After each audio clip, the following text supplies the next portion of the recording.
This is V from a Canadian RVer.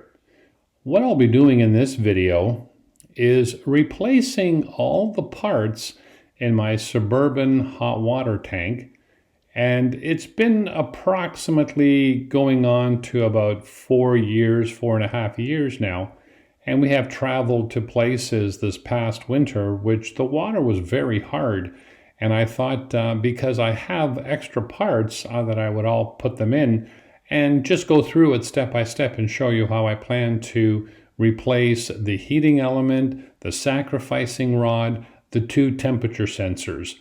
So I'll show you quickly on the inside of the hot water, then we'll go inside and I'll show you all the parts. So here's all the parts that I plan to replace. Now what I've been doing every year is replacing the sacrificing rod that's in our Suburban. And of course Atwell, their brand doesn't have a sacrificing plate because they're manufactured a little bit different. But I've always used, this is a magnesium rod. And I find that magnesium it's a better sacrificing material than the aluminum. And it protects the tank a little better. Of course, it eats the rod pretty quickly, within about 6 months to a year. But I'm curious to know what the rod looks like in our unit right now, because I did it last fall and we did travel to Yuma, Arizona, which has hard water, which has a lot of what they call salt in their water. It's just a fine sediment and it really causes havoc on these rods. Now the next thing I'm going to do, and only because I have it, is I'm going to replace the heating element too. I figured why not? I've got 2 of these and I think it's time, so we'll have a look and see what it looks like when I pull out the other heating elements. What these are here, they're the little temperature sensors, and they are Suburban. This one is the 120 volt, so this is the unit that controls 120 volts. It's got a reset on one side, it's got a temperature break on the other, and these are the 2 pieces that I'll be replacing. So you have to make sure that you get the 110. This is the 110 version, which goes on the element control. And the part on the left-hand side here has got a little button on it, which is the reset, which is right there. And as I say, this one is for the 110 side. This one is for the 12-volt side. It looks exactly the same, so you've got to be careful not to reverse them. So the 4 pieces that I'm going to be doing, oh yes, and I should also mention that to take out this heating element right here, you need this tool, which is just basically a very big hex nut forged piece of metal.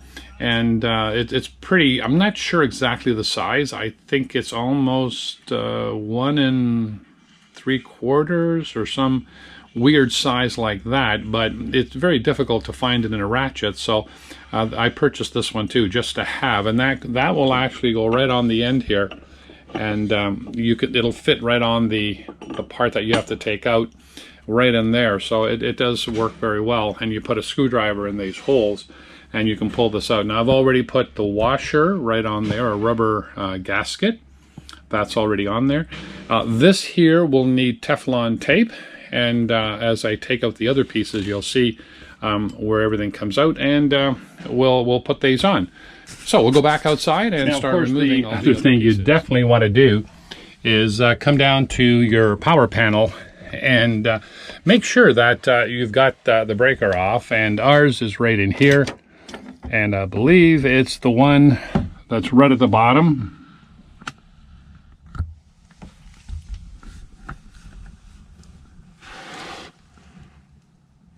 Where it says WH for hot water.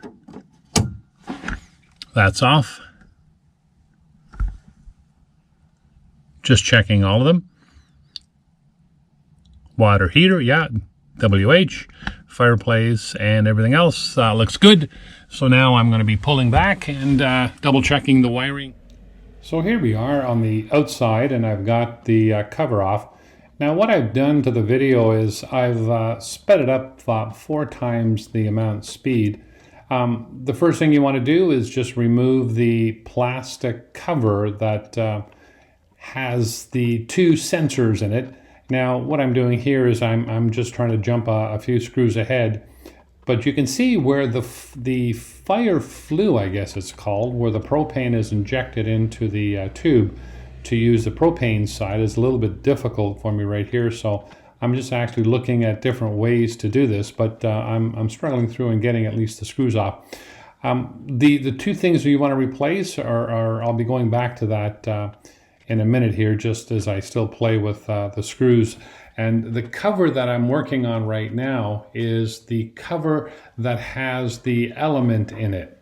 So let's go back to the top part, and we'll take out the two sensors. So this is the first sensor that I'll be changing, and this is the 110 side that controls, that's actually connected to the heating element. And this is what actually breaks the temperature, and there's also a reset button on it if it goes out on a high temp trip out. So that's the first thing we're looking at. We're taking the screws off gently. We're removing the wires. And I'm still doing everything at 4 times, not to make this too long and boring of a video, as we keep changing all the parts on it. So now I'm cleaning up a bit of the rust underneath the 110 side, as we said. And I'll finish up on this one.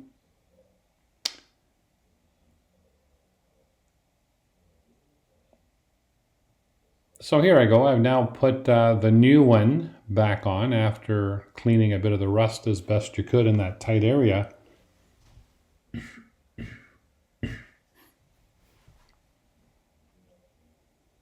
And the fastening screw, that's on real tight again. Now this is the 12 volt side that controls the propane valve. And I'm just taking the connectors off the lugs. And I still think you can see it quite well at 4 times speed, so it just makes it a little more interesting video as I can move along, because some of the bolts and sizes that you have to get all the different tools to do. Again, give it a little scrub down on the back part where the rust is with the tip of the brush, and still working on that. There was the 12 volt side in the little bag that I just showed you there. And you can see that that's back. I put the new one on. Now I'm just putting the fastening screw back on it. And then the next thing I'd like to do is, I'll be doing is putting back the wire connectors on the 2 lugs. And there you go, they're back. There's the 2 old pieces. And so now what I'm going to do is, because there's a bit of a challenge to get that piece off, and I played around with it for a little while thinking, well, I still can't put the tool on it, as you see I'm trying to do there, and see if I could maybe force it a little bit if it was close enough. But after looking at it a few more times, it was just too much in the flue was not in the right place for the ratchet to go on. So started looking around and thinking, all right, let's take off the Firebox, I guess, diffuser, where it diffuses the heat from inside. So I've got that off. And that was pretty simple. That was just 4 screws. We'll take that off. And also I was thinking that if I ever wanted to replace the, I guess they're called the high temp cutout, or a valve right on the top there, that if it goes way over temperature and turns into steam, that will probably release from that top pressure valve. So having a good look at this and thinking how I wanted to proceed, there are 2 screws right on the top part of the flue and the igniter, because on this Suburban, it's an automatic igniter. And I thought, well, that'll be pretty simple if I just take the flue off, I guess, the one that injects the propane in there. And you could probably do that with, there's 2 screws right on the top. And that was my goal to do that. So here I am again at 4 times speed, just to make the video a little more interesting. I've removed the 2 screws that hold on the igniter, and you can see where I just gently rolled it up there. I did not loosen any other of the propane screws. So here we are. Now I have access to the element, And now I'm actually taking out the old sacrificing rod. And you always have to be careful when you're doing this to make sure that the tank is cold, totally cold. You could get burned with hot water, and probably there's no way that you could even touch the sacrificing plate, the elements. I just allowed a bit of the air, and you can see where I pulled the rod out very quickly. And I do show a picture of the rod in the beginning of the video. When I pulled it out, it was gone. It was eaten away pretty bad.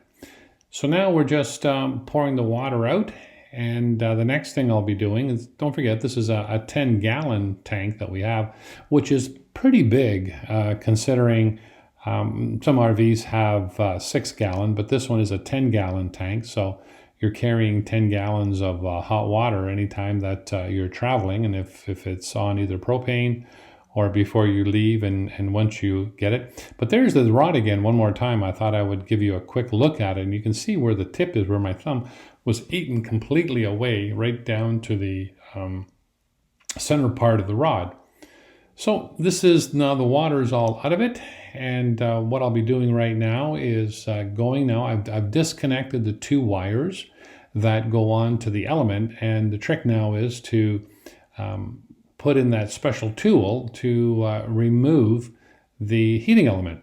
And you can see the condition of the heating element. It's a pretty messy contraption there. It's gone all a lot of lime and sedative on top. So I mean, it was still working, but you can tell that the efficiency of that rod has gone downhill only because of its condition. So just checking everything out. The next thing I'll be doing is getting my wand out to do a flush from all the lime inside the tank. And this is what we're doing right now. So we're just firing things up. You'll see a lot of water come gushing out. And a lot of the lime and a lot of the sediment. I also went into the element side, and I'm thinking, oh my God, the stuff that was coming out of there was incredible. We even had a little piece of plastic. Don't know how that got in there, but got to let it drain a little bit, do it a few more times. So, and this one part here, just nothing but a little plastic hose with a little bend on it. And the more times you do it, you clean things up, you let it run out, and it's starting to become very clean now. Well, here we are. We're just now putting you can see where the element is back in, and the wires are on it. I'm now just putting in the sacrificing rod, and you can see where I put the Teflon around the threads, and just cleaning up a bit of the Teflon that wasn't used for sealing. So I'm just cleaning that up a little bit. The next thing I'm doing right here is in the Firebox, just cleaning up a little bit of the rust. There's not much you can do with it because it's just where the oxidization of the metal, and because it's heated and then cooled and heated. So this is the cover that goes on to the element, keeps the wires clean and dry from any kind of overspill from the high pressure release valve at the top. And also when you put the, I guess, heat part on, now you can see where I've gently bent it back. I didn't loosen anything else, just the 2 screws at this end. And we're just now putting back the 2 screws and getting all that tightened up properly. It's a little bit of a challenge because the screws are not very giving. I mean, they're a big screw which has to be lined up right on before it lines up for you to put to start the thread, is what I'm trying to say. So that's been done. They're the igniter element that I've just now hooked up the wire. I did check that, and that's fine. It wasn't burnt, and it looked in pretty good condition. So that's now the next piece that I'm putting on, and we're almost there now, a few screws. So I hope this gave you a little bit of an insight into rebuilding the parts of a Suburban hot water tank, and I fired everything up, pressure tested it. It all looked great. So now I'm putting back the Firebox, I guess, stack, you might call it. Anyway, this is V from A Canadian RVer. We hope you've enjoyed the video. Please subscribe as it helps our channel. Please give us a thumbs up as we get a better rating on YouTube. And be well, be safe, and we'll see you in our next video. Thanks for watching A Canadian RVer.